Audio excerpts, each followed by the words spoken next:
Romanos capítulo 8, versículo del 31 al 34 vamos a ver hoy. Si hay un tema esencial en nuestras vidas, es la seguridad, ¿sí?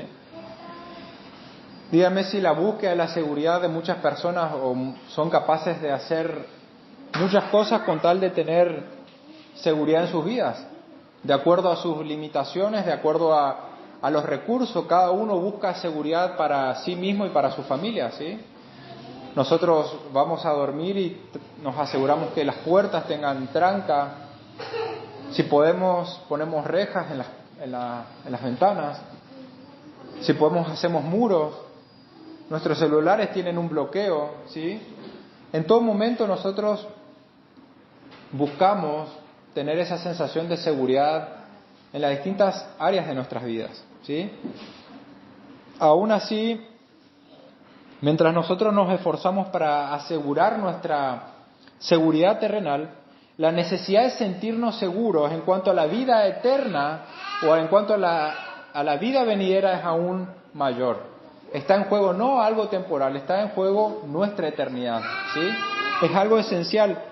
Por más que nosotros podamos preocuparnos por las cosas del mundo, hay muchas cosas que no tenemos el control, ¿sí? Por más que tomemos la seguridad, por más que tengamos muros, por más que hagamos lo que hagamos o nos vayamos a vivir a un barrio súper seguro, aún así hay cosas que nosotros no controlamos y están fuera de nuestro alcance, por lo cual hay un grado de inseguridad con el cual todos vivimos, ¿sí? Quizás acá en Campo Largo no se ve tanta la inseguridad como en una ciudad más grande, pero en cierto sentido todos nos enfrentamos, vivimos con un cierto grado de inseguridad en lo terrenal, ¿sí? Ahora, en lo espiritual, debe ser algo terrible vivir sin tener la seguridad de lo que va a pasar, ¿sí?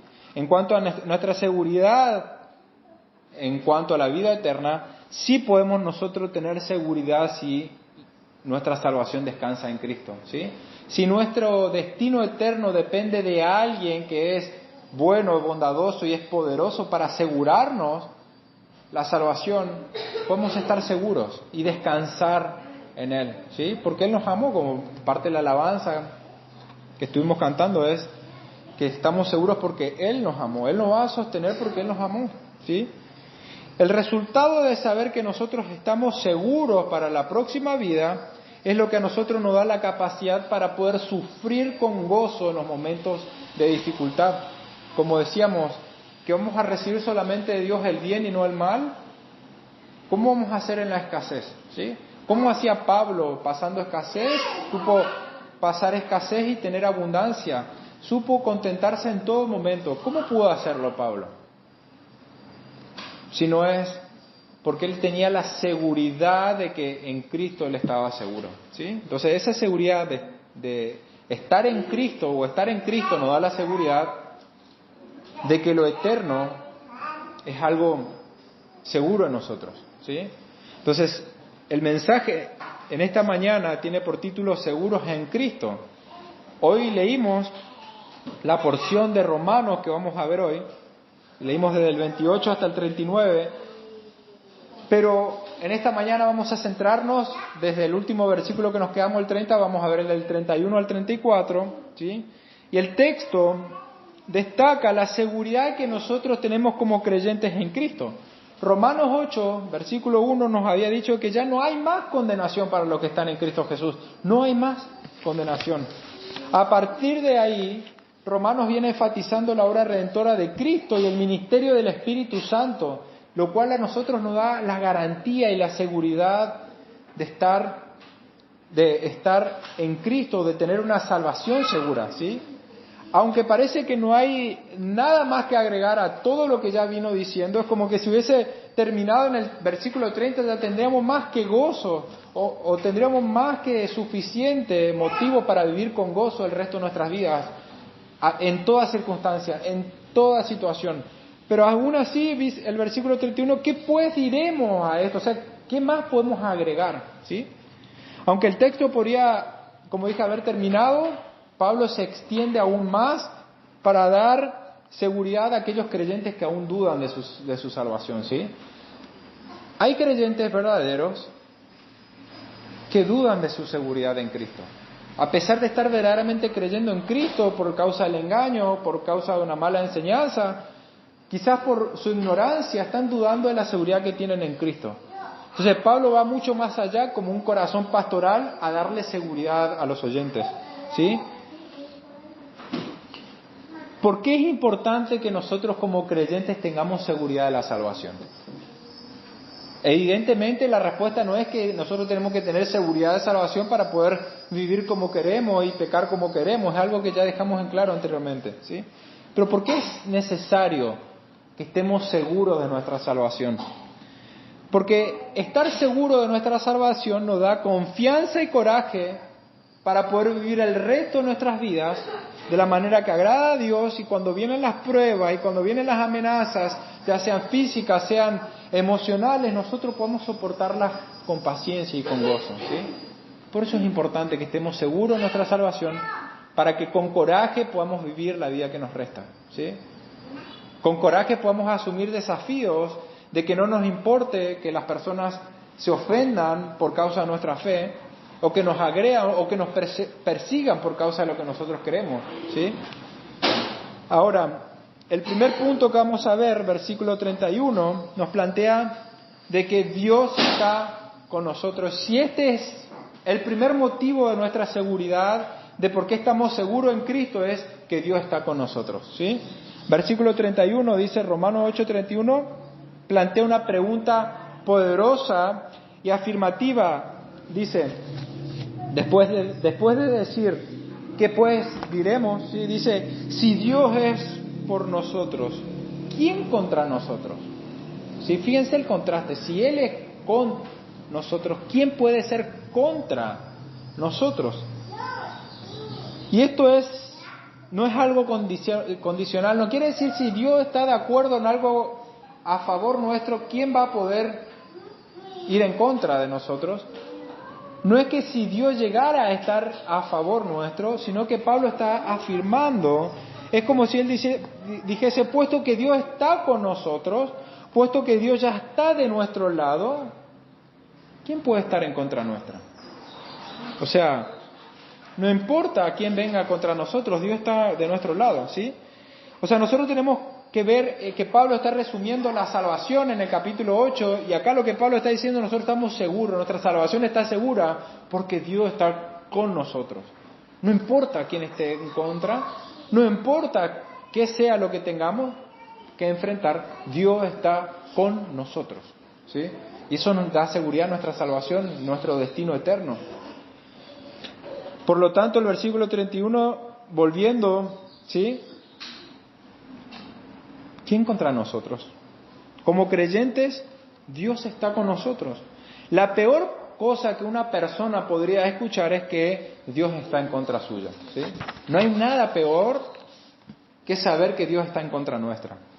Dios que alguien que no conoce a Cristo, que alguien a quien sus pecados no han sido perdonados, quiere decir que es alguien a quien Dios no está con él, sino que Dios está contra él, ¿sí? Dios está irado con el pecador todos los días, ¿sí? Dios no se complace con los pecadores, Dios no se deleita con el pecado, Dios se ofende con el pecado. El pecado es transgredir su santa ley. Y muchos dirán, bueno, yo no tengo pecado, yo trato de portarme bien, pero el primer y gran mandamiento de toda la ley es amar al Señor con todo. La ley está resumida en 2 puntos, ¿sí? El primero, que tiene que ver con Dios, es amarás al Señor tu Dios con todo tu corazón, alma y mente. ¿Sí? Ese es el primer y gran mandamiento. O sea, si nosotros no estamos amando a Dios como deberíamos amarlo, nosotros estamos quebrantando el primer y gran mandamiento. No ni siquiera estamos quebrantando un mandamiento menor, el primero y el más grande. El que quebranta un mandamiento se hace culpable de todos. Desde que nacemos nosotros no podemos obedecer perfectamente al Señor. Entonces, ¿qué es lo que nos espera a nosotros de un juez justo? La condenación. Entonces, si saber que ese juez que nos tiene que condenar y evaluar nuestras vidas y determinar si vamos al cielo o vamos a ser condenados, ese juez está irado contra nosotros, ¿cómo vamos a vivir el resto de nuestra vida si no es con temor, con espanto? ¿Sí? Mateo 10:28 dice, y no temáis a los que matan el cuerpo, porque no pueden, más el alma no pueden matar, temed más bien a aquel que puede destruir al alma y al cuerpo en el infierno. ¿Sí? Si hay alguien a quien deberíamos temer es a Dios. ¿Sí? Una cosa es tener una persona enfrente que tenga cosas contra nosotros y que nos injurie o que hable mal, pero otra cosa es tener a un Dios santo, justo, todopoderoso, juzgando nuestras vidas. Por eso, no tener seguridad de la salvación es no tener una verdadera paz. Si yo no sé si mi salvación se puede perder el día de mañana, si yo no sé si por haber pensado mal el Señor me va a condenar y me va a mandar al infierno, porque el que quebranta un punto la ley se hace culpable de todo, dice Santiago. Si yo pensé mal y no sé si justo me muero y el Señor justo me quita la vida y Él me tiene que juzgar y con un pecado me voy a ir al infierno, entonces ¿qué clase de paz puedo tener? ¿Cómo podría vivir con paz y seguridad? Si sé que en cada momento mi vida, mi salvación pende de un hilo, de que pueda equivocarme o pueda responderle mal a mis hijos, a mi esposa o a un conocido o a alguien y decir y pecar contra el Señor, y en ese momento que peco contra el Señor me quita la vida o algo pasa. ¿Cómo podría estar tranquilo? Entonces, la seguridad de la salvación no la tendría, no podría estar, porque yo sé quién tengo del otro lado como juez. Por eso, la seguridad de la salvación es algo importante en nosotros como creyentes, saber que no descansa en lo que nosotros hacemos o lo que nosotros podemos creer o hacer, ¿sí? Sino depende de Cristo, de nuestro Salvador. No debería ser así la vida de un creyente, porque Dios nos entregó a su Hijo para que todo aquel que en Él crea no se pierda, mas tenga vida eterna. Por eso esa paz tenemos para con Dios en Cristo Jesús, por medio de la fe. Ahora, si Dios es por nosotros, ¿quién contra nosotros? Esta pregunta lleva a reflexionar la certeza que nosotros tenemos si Dios está de nuestro lado. ¿Quién podría estar de nuestra contra?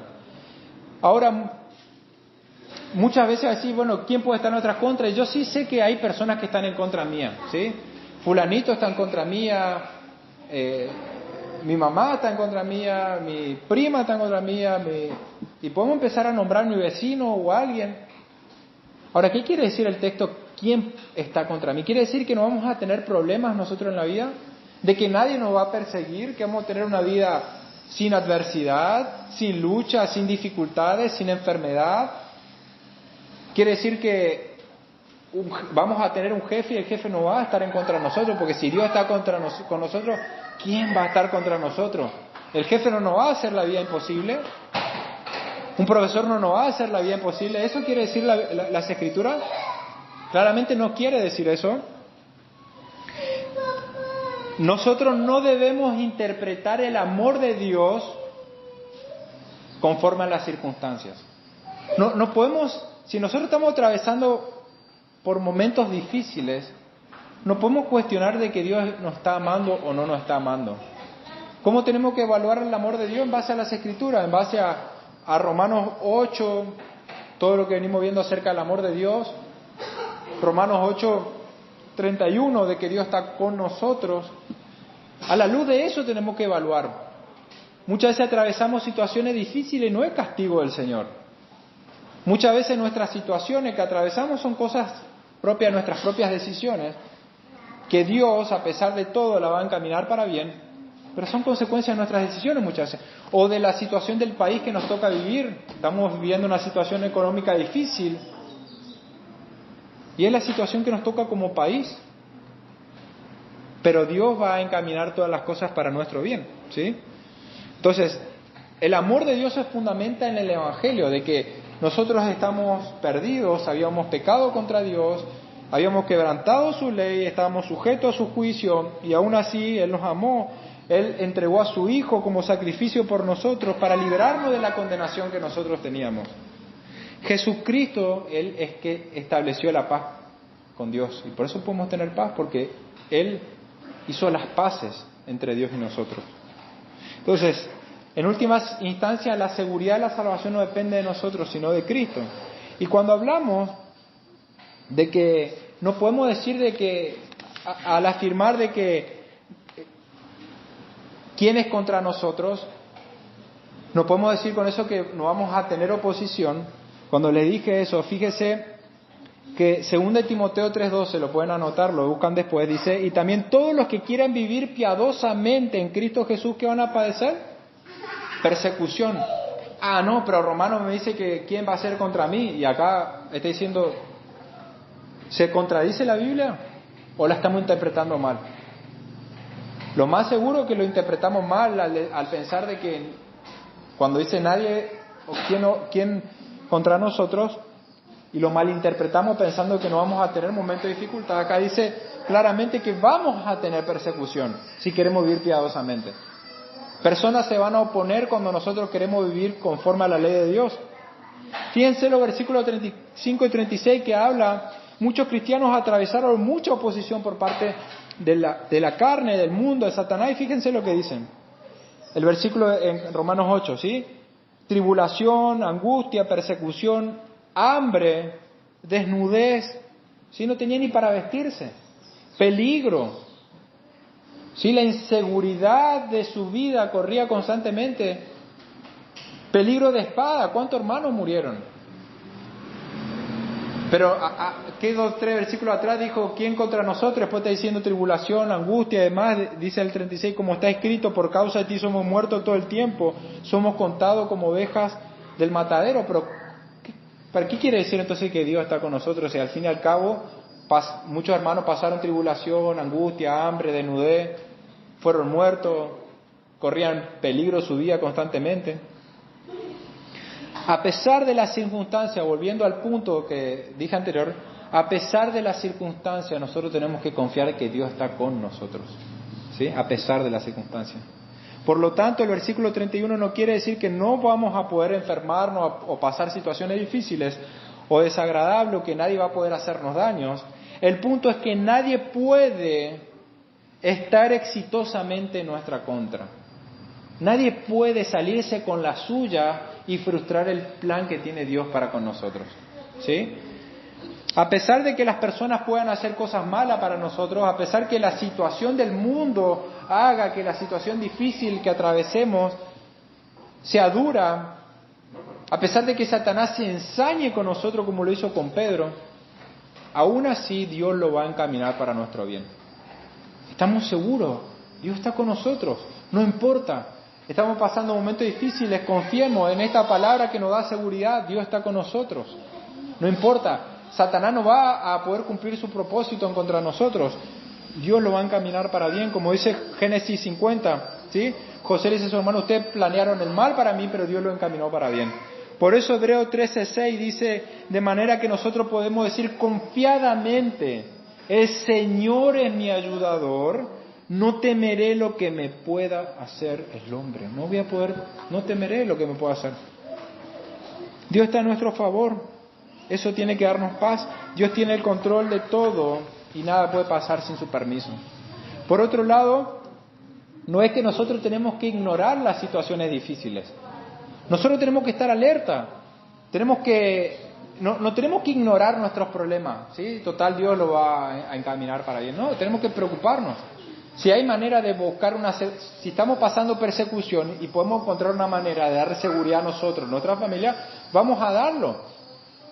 Si podemos encontrar una manera de poder dar o no pasar por un dolor, vamos a buscar no hacerlo. Pero teniendo la confianza que si viene, a pesar de todo lo que nosotros nos esforzamos o hacemos, tener la confianza de que Dios tiene el control, ¿sí? Dios esté con nosotros, que Dios esté con nosotros, es una afirmación de que nuestra salvación es algo segura, ¿sí? Nadie puede quitarnos la salvación porque Dios nos dio la salvación. Él está con nosotros, Él está a favor nuestro. En cuanto a la salvación, podemos preguntarnos, ¿pueden otras personas robarnos la salvación? Aunque parezca absurda la pregunta, claramente nadie puede sacarnos. En el tiempo de Pablo estaban los judaizantes que decían, si vos no te circuncidás vas a perder tu salvación, ¿sí? Si vos no diezmás, si vos no haces esto, si vos no haces lo otro, vas a perder tu salvación. Atribuyendo la salvación a algo que podemos hacer o no hacer. Y manteniendo cautiva a las personas La Iglesia Católica dice que la salvación se puede perder por pecados mortales y el sacerdote tiene el poder y la potestad. La Iglesia se reserva el poder y la potestad para perdonar. El sacerdote está para perdonar y liberar tu pecado. ¿Sí? ¿Quién puede perdonar pecados sino Dios? Y si Dios nomás puede perdonar pecados, la seguridad que nosotros tenemos es en Él, porque fue Él quien perdonó nuestros pecados. ¿Sí? Jesucristo dijo, mis ovejas oyen mi voz y yo las conozco, nadie, o sea, Él dice, ellas no van a perecer, yo le doy vida eterna, no perecerán jamás y nadie las arrebatará en mi mano. Y no, ¿sí? No van a perecer, o sea, no se van a perder por sí mismas y nadie las va a quitar de mis manos. ¿Sí? Dios el Padre tampoco está dispuesto a quitarnos una salvación que Él planeó desde la eternidad, nos conoció. ¿Cómo Dios va a cambiar de parecer si Él lo planificó desde la eternidad? No hay manera de que Dios cambie de parecer. Entonces la respuesta a estas preguntas en cuanto a nuestra salvación y la prueba de que Dios está con nosotros lo encontramos en el versículo 32. Acompáñenme, fíjense. ¿Qué dice el versículo 32? El que no escatimó ni a su propio Hijo, sino que lo entregó por todos nosotros, ¿cómo no nos dará también todas las cosas? ¿Cómo puede ser posible que Dios esté dispuesto a darnos su único Hijo, su unigénito, por amor a quienes creerían en Él, los cuales llegarían a ser adoptados, haciéndonos parte de su familia y llegando un momento después de ser adoptados, diciéndoles ya no son más parte de mi familia, ¿saben? Me ofendieron y ya no los quiero más en mi familia. ¿Puede Dios, después de haber dado su Hijo como sacrificio para adoptarnos y ser parte de su familia, haber pagado un precio tan alto, después encontrar un punto para rechazarnos? ¿Acaso Cristo no pagó todos nuestros pecados? ¿Puede después de todo expulsarnos? Romanos 5.1 dice, justificados pues por la fe, ¿tenemos qué? ¿Inseguridad tenemos?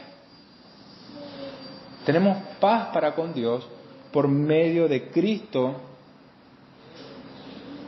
Señor nuestro. Y el 8 del capítulo 5 de Romanos, versículo 8 al 9 dice, al 10, mas Dios muestra su amor para con nosotros, en que siendo aún justos y buenos y perfectos, diría nuestro hermano Pablo. No, dice, siendo aún pecadores, Cristo murió por nosotros, pues mucho más, estando aún justificados en su sangre, por Él seremos salvos de la ira. Porque si siendo enemigos, fuimos reconciliados con Dios por la muerte de su Hijo, mucho más estando reconciliados seremos salvos por su vida. ¿Acaso Dios va a hacer algo menos por sus hijos que lo que hizo por sus enemigos? Si siendo enemigo Dios ofreció a su Hijo para adoptarnos como hijos, y ahora que nosotros somos hijos, ¿Dios va a hacer algo menos que habernos dado a su Hijo? O sea, ¿puede hacer algo menos estando ahora en una relación con Él perfecta a través de su Hijo? No, claramente no. En Isaac, el hijo de Abraham, es una figura de Cristo en el Antiguo Testamento. Todo el Antiguo Testamento donde nosotros leemos, Dios nos fue mostrando figura, imagen de cómo sería Cristo, el Salvador, ¿sí? Entonces, cuando nosotros leemos el Antiguo Testamento, podemos verlo a Cristo también, de una manera prefigurada, ¿sí? Isaac, así como Él se ofreció cuando su padre lo iba a sacrificar, Él se ofreció voluntariamente ir, Él no se opuso, así también Cristo se ofreció voluntariamente ir a la cruz, a morir por nuestros pecados. Pero aunque Abraham estuvo dispuesto a sacrificarlo, Dios sí proveyó un sustituto para Isaac. Pero Dios no proveyó un sustituto para Jesucristo. No encontramos que haya un sustituto para Cristo. No había un sustituto. No podía haber un sustituto para Cristo porque la única manera que teníamos de ser salvos es que el Hijo de Dios se haya hecho carne y haya muerto por nosotros. No había otra manera. Dios quiso quebrantarlo. Dios nos amó tanto que Dios estuvo dispuesto a hacer todo lo que fuera posible para salvarnos. Fíjense cuán grande ha sido el amor que Dios nos tuvo, que Él estuvo dispuesto a hacer todo lo posible o todo lo necesario para salvarnos. Por eso Cristo cuando está en el monte dice, Padre, si es posible, pasa de mí esta copa, pero no se haga mi voluntad sino la tuya. Cristo humanamente se somete a la voluntad del Padre y deja en claro de que no hay otra manera de ser salvo que Él tomando el trago amargo de la copa, ¿sí? De la ira de Dios, de sufrir el castigo eterno en esa cruz. No fue solamente un sufrimiento físico, fue espiritual el de Cristo. Entonces, Dios no escatimó ni siquiera a su propio Hijo. Él no le proveyó un sustituto a Cristo, sino que lo entregó por todos nosotros. O sea que la cruz muestra cuán grande es la bondad de Dios para con nosotros. Fíjense, si nosotros somos padres y tenemos una pequeña idea de lo que es el amor de un padre, siendo tan imperfectos, siendo tan débiles, siendo tan pecadores, podemos llegar a amar de una manera tan imperfecta a nuestros hijos y nos parece tan grande ese amor. Imagínense un amor perfecto de Dios hacia nosotros. No escatimó a su Hijo. O sea, al darnos a su Hijo, Dios el Padre nos entregó todo. No podía darnos más. Nos entregó todo. Entonces, si Dios nos entregó todo, nos entregó lo más grande, ¿acaso Él va a negarnos a algo o darnos a algo para que Él pueda cumplir su propósito en nosotros, para que nosotros podamos ser salvos? ¿Acaso Dios va a decir, yo le podría haber advertido, yo podría haber ayudado, pero no lo voy a hacer? ¿Dios podría ofenderse de esa manera y no ayudarnos? Claramente no, de acuerdo a las Escrituras no. Todas las cosas, por lo tanto el versículo 32 dice, ¿cómo no, o sea, si Dios nos dio todo, ¿cómo no nos va a dar con Él, o sea, en Cristo Jesús todas las cosas? Y esto no quiere decir que Dios al darnos todas las cosas nos va a dar un auto, una casa grande, ¿sí? Un buen trabajo, un buen sueldo, salud, no quiere decir eso. En el contexto nosotros debemos entender, como viene diciendo el versículo 28, ¿qué era la bendición del versículo de Romanos 8:28? De hacernos a la imagen de Cristo. Por eso las cosas nos ayudan a bien. Por eso el versículo 37 dice, en todas estas cosas somos más que vencedores. Eso lo vamos a ver el próximo domingo, si Dios quiere. En él somos más que vencedores, ¿sí? Entonces, Dios está con nosotros. Él está comprometido para darnos todo lo que sea necesario para hacernos a la imagen de su Hijo y garantizar llevarnos a su gloria. Entonces, Dios no solamente está con nosotros, sino en segundo lugar vemos que Él es el que justifica. Si podríamos preguntarnos si Satanás puede quitarnos la salvación. ¿Puede Satanás quitarnos la salvación si después de todo Él es un ser tan fuerte y tan poderoso espiritualmente? ¿Qué dice la Biblia? Versículo 33. ¿Quién acusará a los escogidos de Dios? Dios es el que justifica. O sea, Dios no solamente está con nosotros, sino que Él nos justifica. ¿Cómo qué lo conocen a Satanás? ¿Como el qué? El acusador. ¿Acaso Satanás podrá acusarnos efectivamente a nosotros? De ninguna manera. Él es el que Satanás acusó a Job de que él no honraba al Señor como debería honrarlo, no lo hacía con reverencia, sino que lo hacía de una manera, no era genuino, ¿sí? Zacarías, en el capítulo 3, versículo 1 al 3, habla el sumo sacerdote Josué, que está ante el ángel de Jehová con Satanás a su lado acusándolo. Sin embargo, Jehová reprende a Satanás, defiende a Josué, indicando que es un tizón rescatado del fuego, y aunque Josué está vestido con ropas viles, simbolizando su pecado, sigue siendo uno de los redimidos del Señor y está fuera del dominio de Satanás. A pesar de las acusaciones de Satanás y a pesar de que él está con ropas viles, con pecado, ¿qué hace el Señor? Lo reprende a Satanás, porque Él es su Hijo. Aunque no es perfecto, aunque comete pecado, estamos seguros, el mundo y Satanás constantemente van a presentar acusaciones contra nosotros, y la verdad que muchas de las acusaciones de Satanás, de nuestra propia conciencia, muchas veces son verdad. Algunas veces son mentiras, otras veces son verdad. Somos pecadores. Muchas veces fallamos, muchas veces ofendemos a personas. Nuestra conciencia muchas veces nos acusa. Romanos 8:33 nos da seguridad a aquellos que luchamos contra el pecado, de que tenemos seguridad en Cristo. ¿Acaso Satanás puede acusarnos efectivamente de manera que pueda quitarnos la salvación? De que Dios cambie de parecer, de que decir te iba a salvar, pero mira acá Satanás me presentó prueba suficiente para quitarte la salvación y mandarte a la condenación. ¿Puede pasar eso? No, no puede pasar. Dios nos declaró sin culpa. Cuando dice que Dios nos justificó, dice que Dios nos declara sin culpa. Este que creyó no tiene culpa por toda la eternidad. Para nosotros ya no hay condenación de parte del único que puede condenar, ¿sí? El único que puede condenar, el juez eterno, dice, en ustedes ya no hay más condenación. A ustedes ya no les veo más condenación. Ustedes no tienen más pecado. Todos sus pecados fueron perdonados. Por medio de Cristo Dios cumplió todas las demandas de la ley. Satanás viene a acusarnos, es verdad. Es así, hemos fallado, hemos pecado, hemos quebrantado la ley del Señor. Pero Cristo murió por nosotros. Y en último lugar, Cristo pagó por nuestra salvación, eso nos da seguridad también. Versículo 34. ¿Quién es el que condenará? ¿Quién va a condenarnos? Cristo es el que murió, más el que también resucitó, el que además está a la diestra de Dios, el que también intercede por nosotros. Podríamos preguntarnos, ¿estaría Cristo dispuesto a quitarnos la salvación? De ninguna manera, eso iría en contra de sus propios planes o su propósito de haber dado su vida por nosotros. Cristo intercede por sus ovejas, ¿sí?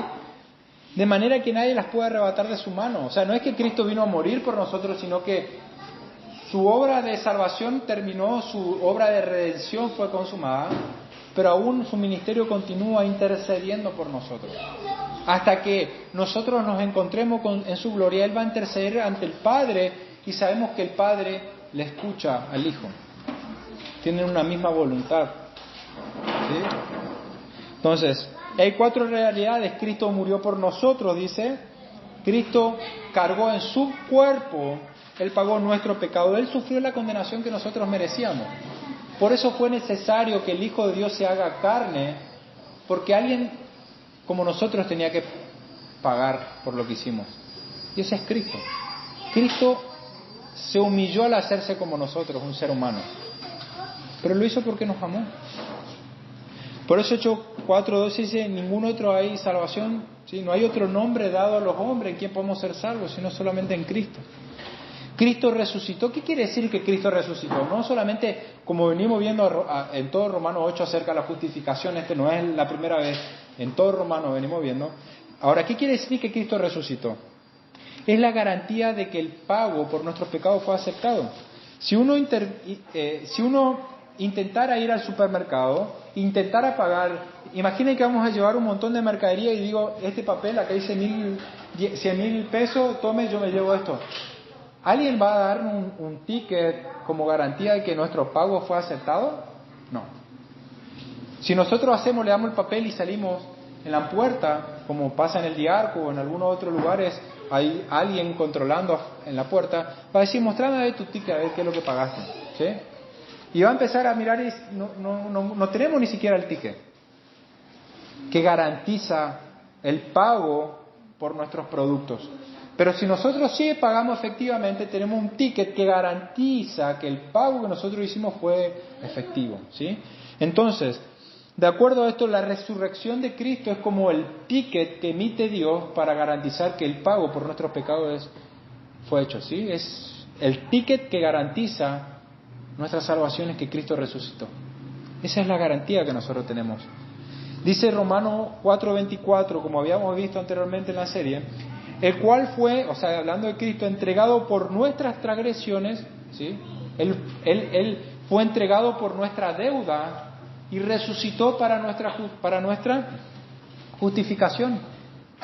O sea, Él resucitó como una garantía de que el pago por nuestros pecados fue aceptado, fue correcto. No tenemos manera de tener inseguridad. Y que Cristo resucitó es una de las pruebas más contundentes que tenemos. No hubo manera, o sea, si el cristianismo no hubiese existido si Cristo no hubiese resucitado. Fácilmente hubiesen presentado el cuerpo de Cristo y se terminaba el cristianismo. La seguridad que tenemos es en Cristo. Ahora, dice que Cristo está a la diestra de Dios sentado. O sea, no es que recibe solamente una posición de honor y de gloria. Aquel que se humilló hasta lo más vil. Todas las personas lo vieron, lo despreciaron, lo escupieron, lo menospreciaron, pero ahora Él está sentado en una posición de honor. Los ángeles todos le adoran, le rinden adoración. Él recibió un nombre que es sobre todo nombre, pero no solamente eso, el detalle, dice que Él está sentado. Fíjense en Hebreos 10, después lo pueden anotar, Él como nuestro sumo sacerdote, Hebreos 10, versículo 11, dice, y ciertamente todo sacerdote, ¿sí? En el Antiguo Testamento, para entrar en contexto, no había un lugar para sentarse en el templo donde se hacían sacrificios, porque el sumo sacerdote estaba sacrificando uno tras otro, animales tras animales, y no tenía tiempo para descansar, no tenía tiempo para sentarse, tenía que estar sacrificando. Pero ¿qué dice acá que Cristo? ¿Sí? Hebreos 10:11 dice, ciertamente todo sacerdote está día tras día ministrando y ofreciendo muchas veces los mismos sacrificios que nunca pueden quitar el pecado. O sea, no pueden saldar completamente la deuda de nuestro pecado, ¿sí? Pero Cristo, habiendo ofrecido una vez para siempre un solo sacrificio, o sea, Él una vez nomás se entregó y murió por nuestros pecados, no es que está muriendo muchas veces, una sola vez, se ha sentado a la diestra de Dios. O sea, ¿qué quiere decir? Consumado es. O sea, su sacrificio fue completo. Él como sumo sacerdote ya cumplió y pagó nuestro pecado, por eso Él sí se puede sentar. Los sacerdotes en el Antiguo Testamento no lo podían hacer. Cristo como nuestro gran sumo sacerdote sí. Finalmente el versículo 34 dice que también intercede por nosotros. Como habíamos visto, su ministerio es también de intercesión. Él está intercediendo por nosotros. Si entendemos que Cristo murió por nosotros en la cruz para salvarnos del pecado, tenemos que entender que nuestra salvación está segura en Él. ¿Quién es el que justifica? ¿Nuestras acciones justifican? No, Dios es el que justifica. Y Cristo es el que murió, el que pagó por nuestros pecados y el que también resucitó como una garantía de que el pago fue efectuado. Dios está con nosotros.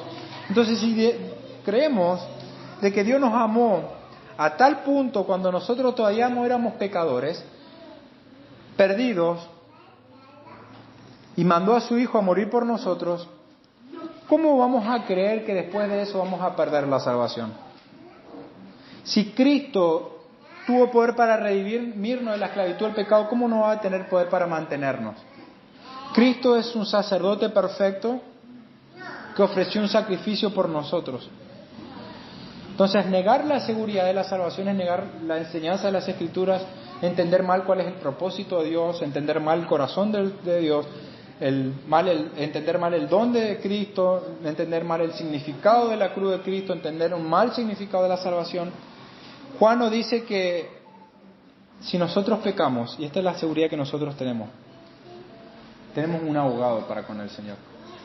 Pero Juan dice, estas cosas escribo no para que ustedes vayan a pecar, o sea, Juan nos habla de la seguridad de la salvación, no para que nosotros vayamos y pequemos, sino por el contrario, dice, hijito mío, dice 1 Juan 1, estas cosas escribo para que no pequen, pero si pecan sepan que tienen a alguien que les va a defender.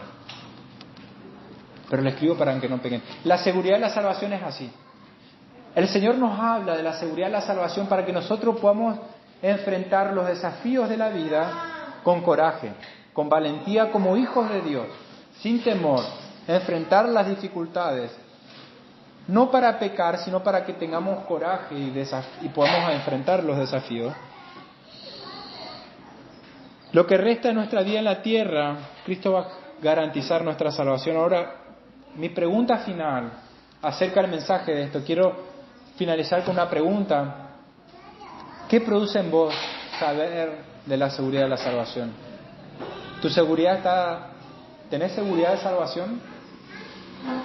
Y si no tenés seguridad de salvación, ¿por qué no tenés seguridad de salvación? Hay algo que el Señor te está confrontando de que tenés que arrepentirte y no te querés arrepentir, lo cual no encontrás seguridad porque aún no te has rendido ante el señorío de Cristo. No estás seguro porque batallás con el pecado y muchas veces fallás. Si es así, encontrás consuelo en la palabra. Porque dijimos que una de las características de los creyentes es que luchan con el pecado. Ahora, si verdaderamente creemos y conoces a Jesús, saber que estamos seguros en Él debe darnos la confianza, la seguridad y el coraje para vivir el resto de nuestras vidas para la gloria de Dios, aun cuando nos encontremos en pruebas y en dificultades. Él va a recibir toda la adoración y la alabanza por lo que hizo, hace y hará en nosotros. Oramos. Dios Padre,